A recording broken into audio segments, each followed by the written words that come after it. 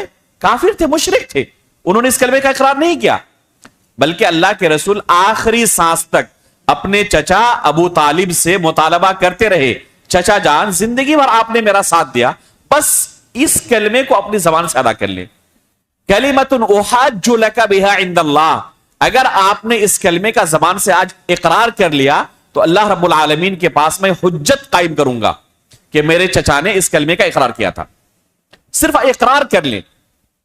وہ چچا جانتے تھے کہ بھتیجا کس چیز کا مطالبہ کر رہے ہیں، ورنہ اگر یہی معنی ہوتا کہ چچا اللہ کو خالق مان لے، اللہ کو رازق مان لے تو پہلے ہی اقرار کرتے تھے، وہ کوئی مشکل تھا؟ اس معنی میں اگر الہ کا معنی ہوتا خالق اور رازق تو پہلے سے قبول کرتے تھے، پہلے سے کہتے تھے کہ اللہ رب العالمین ہمارا خالق ہے، اللہ ہمارا رازق ہے۔ اللہ کے رسول کو مایوس کرتے؟ زندگی بھر جس چچا نے اللہ کے رسول کا ساتھ دیا اللہ کے رسول کو مایوس نہیں کرتے، لیکن کیا کہا؟ آس پاس تمام سرداران قریش بیٹھے ہوئے تھے، کہنے لگے، آر دلانے لگے کہ ابو طالب لوگ کیا کہیں گے کہ موت کے ڈر سے آخر میں انہوں نے اپنے باپ دادا کے دین کو چھوڑ دیا تھا، جانتے تھے کہ اس کلمے کے اقرار کا معنی یہ ہے کہ اپنے باپ دادا کے دین کو ہم چھوڑ رہے ہیں، شرک سے کفر سے توبہ کر رہے ہیں۔ کفار قریش، سرداران قریش بھی سمجھ رہے تھے، ابو طالب بھی سمجھ رہے تھے۔ جو لوگ کہتے ہیں آج کے زمانے میں کہ لا الہ کا معنی ہوتا ہے لا خالقہ، لا رازقہ، لا قادر علی الاختراع، لا حاکمہ، ان کا علمی مقام و مرتبہ کفار قریش سے بھی کم ہے، کفار قریش سے بھی گئے گزرے ہیں یہ کہ لا الہ کا معنی نہیں سمجھتے، جن کے بارے میں اللہ رب العالمین نے قرآن کریم کے اندر نقل کیا ہے کہ لا الہ کا معنی اچھی طرح وہ جانتے تھے، اسی وجہ سے اللہ کے رسول کے خلاف تلوار اٹھائے ہوئے تھے۔ اللہ کے رسول کے خلاف جو جنگ کرتے تھے وجہ کیا تھی؟ خالق کا اقرار کرنے کی وجہ سے جنگ کرتے تھے، یہ اللہ رب العالمین کو معبود تسلیم کرنے کی وجہ سے جنگ کرتے تھے۔ اللہ رب العالمین کی صرف عبادت کرنی ہے، اس کے سوا کسی کی عبادت نہیں کر سکتے، یہ تھا اصل جنگ کا محور، جنگ کی اصل وجہ یہ تھی، اس وجہ سے اللہ کے رسول کے ساتھ زندگی بھر لڑتے رہے۔ اور لوگ آج کیا کہتے ہیں کہ لا الہ کا معنی یہ ہے کہ لا خالق، لا رازق، لا حاکم۔ ابھی 2-4 دن پہلے میں نے اپنی فیس بک وال پر ایک ویڈیو شیئر کی ہے، ایک صاحب ببانگ دوہل کہہ رہے ہیں کہ الہ کا معنی حاکم ہے، یعنی اللہ رب العالمین کو حاکم تسلیم کرنے کا مطالبہ کیا گیا ہے کہ اللہ کو ہم حاکم تسلیم کر لیں، اللہ کی صرف حکومت چلے گی۔ حقیقت میں یہ نعرہ کہاں سے آیا جانتے ہیں؟ میں نے تفصیل کے ساتھ ایک مضمون میں اسے لکھا ہے.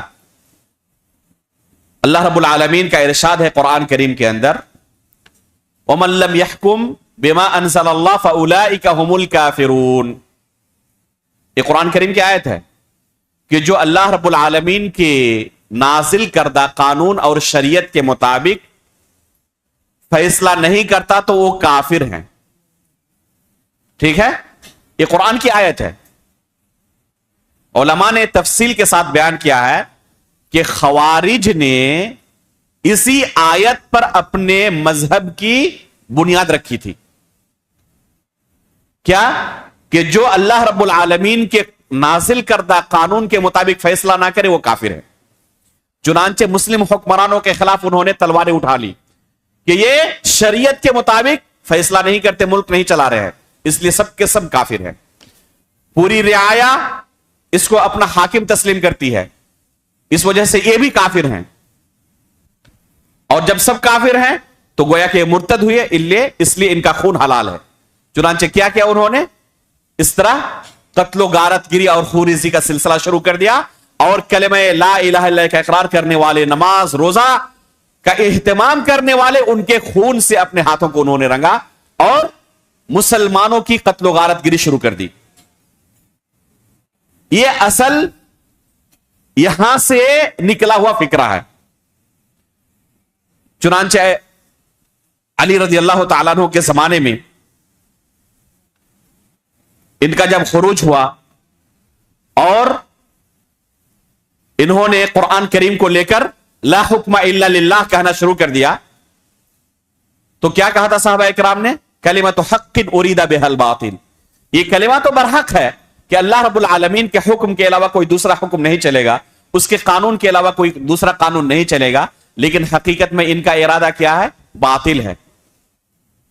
یہ اللہ رب العالمین نے جو پہلی بات نازل کیا ہے وَمَن لَّمْ يَحْكُم بِمَا أَنزَلَ اللَّهُ فَأُولَٰئِكَ هُمُ الْكَافِرُونَ، کہ اللہ رب العالمین کے قانون کے مطابق کوئی فیصلہ نہ کرے تو وہ کافر ہے. یہ صرف حاکم وقت کے لیے کہا یا ہر ایک کے لیے کہا؟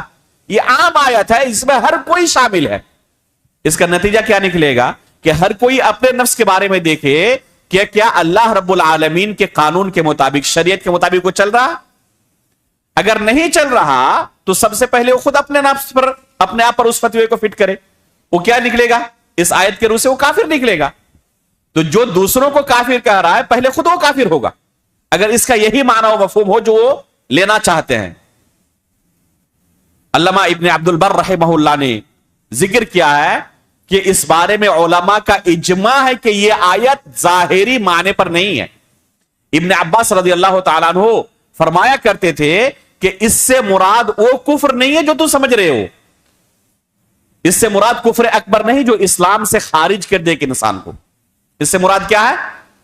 اس سے مراد کفر دون کفرین ہے، کفر اصغر ہے، ایک گناہ کبیرہ ہے، لیکن اس کی تفصیل ہے کہ کب یہ کفر کے درجے پر پہنچے گا، کب یہ گناہ کبیرہ ہوگا، اور کب یہ بعض صورتوں میں جائز بھی ہوگا. انشاءاللہ اس کے بارے میں آگے تفصیل آئے گی نواقض اسلام پر بات کرتے ہوئے. تو کہنے کا مقصد یہ ہے کہ بعض لوگوں نے لا الہ کا معنی کیا کیا؟ لا حاکمہ لیا، کہ اللہ رب العالمین کے سوا کوئی حاکم نہیں، کوئی فیصلہ کرنے والا نہیں، اس کے علاوہ کسی کی حکمرانی نہیں چلے گی. حالانکہ لفظ الہ کا دور دور سے کوئی یہ معنی نہیں ہوتا. لفظ الہ کا یہ معنی نہیں ہوتا، یہ تحریف ہے کلمہ لا الہ الا اللہ کے اندر. افسوس کی بات یہ ہے کہ جتنے بھی گمراہ فرقے ہیں، تمام گمراہ فرقوں کے اندر پائیں گے کہ اس کلمے کے اندر ان کے یہاں تحریف پائی جاتی ہے. اس کلمے کا جو برحق معنی ہے، صحیح معنی ہے، جسے صحابہ، تابعین، تبع تابعین نے سمجھا ہے، اس معنی کو قبول نہیں کرتے. صحیح معنی کیا ہے؟ صحیح معنی ہے کہ اللہ کے سوا کوئی برحق معبود نہیں، بس یہ اس کا صحیح معنی ہے. اس کے علاوہ کوئی دوسرا اس کا صحیح معنی نہیں ہے. جو بھی معانی اس کے علاوہ بیان کیے جاتے ہیں سب کے سب باطل معانی ہیں. تو پہلے اس کے معنی و مفہوم کو جاننے کی ضرورت ہے، اور پھر اس کے تقاضوں کو پورا کرنا ضروری ہے، ان کے شروط کو پورا کرنا ضروری ہے، جنہیں علامہ ابن باز رحمہ اللہ نے آگے ذکر کیا ہے. تو یہ ہے اس کلمے کا پہلا جز، اشہد ان لا الہ الا اللہ. دوسرا جز کیا ہے؟ واشہد ان محمدن